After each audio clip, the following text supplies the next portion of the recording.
Hey everybody, I have two awesome cards to share with you in this one. Uh, they kind of have similar stories, so I thought it was fitting to share them in the same video. This T206 is awesome, very cool piece that you're not going to see on eBay every day, so make sure you stick around for that one. Let me first, though, get into this E95 Larry Doyle. This is one of my favorite cards in my collection. This was a gift from a great friend of mine, Drew, Lefty and EV10. I met Drew on YouTube well over a decade ago, which is crazy to think about. Drew, I really appreciate you, man. If you are not familiar with Drew's channel, he posts pre-war cards, mainly T206, way more often than I do, so go give his channel a look. Let me, though, get into the cards now. Like I said, this is an E95. Very special E95, though, because the front and the back printing were not aligned properly, so you get this awesome miscut back showing four different backs. So I absolutely love this card. Like I said, it's one of my favorites. This popped up on eBay for what at the time I thought was a ridiculous price. It was not ridiculous. I was being ridiculous. It was priced like a normal T2 or E95, and there was no mention of the four back miscut. So I just was being stubborn at the time, didn't want to spend the money for whatever reason, and then it sold, and I was very bummed, but I was still lying to myself saying, oh, I didn't want it, they can have it, whoever got it, all this kind of stuff. But deep down I knew that I had made a mistake. And then it popped up on eBay for like $2,000 or something like that, and I was even more upset. What I know now is that eBay account was owned by Justin. Justin is a friend of Drew's. Justin, if you're watching, shout out to you, man. I appreciate it. Now it's pretty funny. I laugh about it whenever I think about it, that you guys did that to me.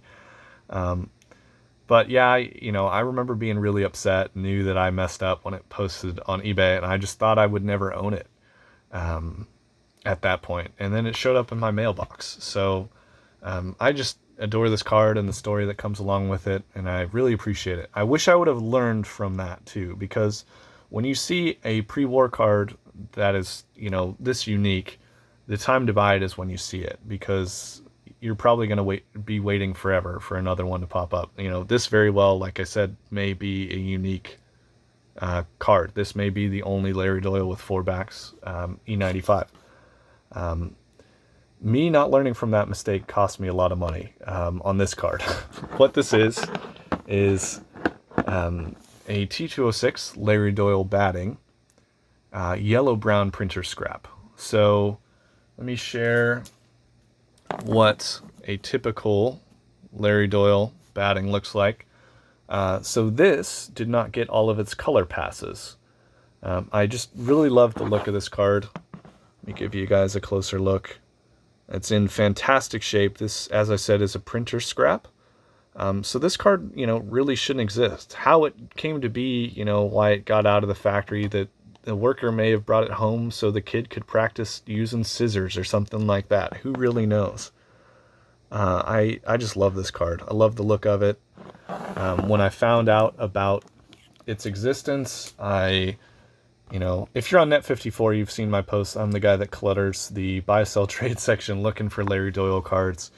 I asked everyone I could think of, and I asked them if they had people they could think of, and I asked them, and just no one knew where this card was. There's four yellow-brown printer scrap Larry Doyle cards known. This is by far the nicest one. So I just did the only thing I could and posted on Net54, and eventually a collector reached out to me saying that they own this one.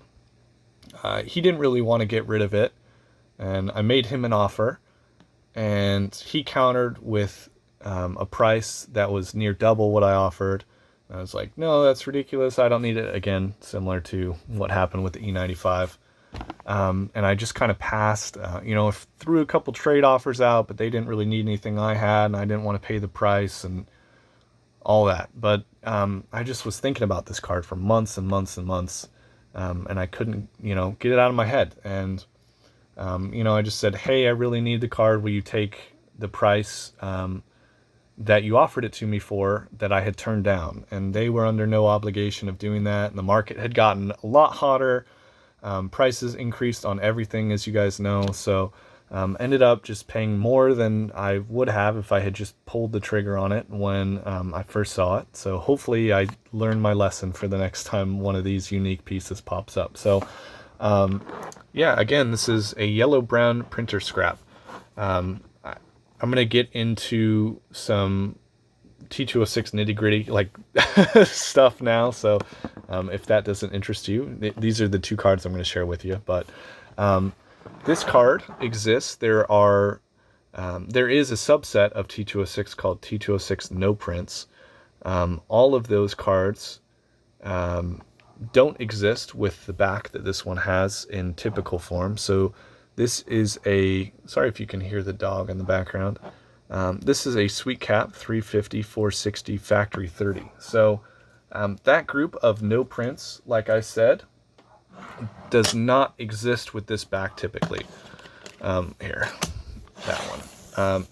This is another Larry Doyle batting. So every back like that got turned into this back. I don't know if you guys can see under there. This is a factory 42 overprint back. So they did this overprint scroll over the factory number. If you can look carefully, you can see the factory 30 on there. So all the Larry Doyles, with the exception of the printer scraps that had this back, got turned into this one, which is why this one is very special. So yeah, I just absolutely love this card. I'm so grateful to own it. Two really cool and unique Larry Doyle cards for the collection. I hope I did an okay job explaining the no prints a little bit. If you have any questions about it, I'd be happy to answer. Yeah, anyway, if you have any Larry Doyle cards, let me know. So I appreciate everybody watching, and I hope everyone has a nice rest of their weekend. See ya.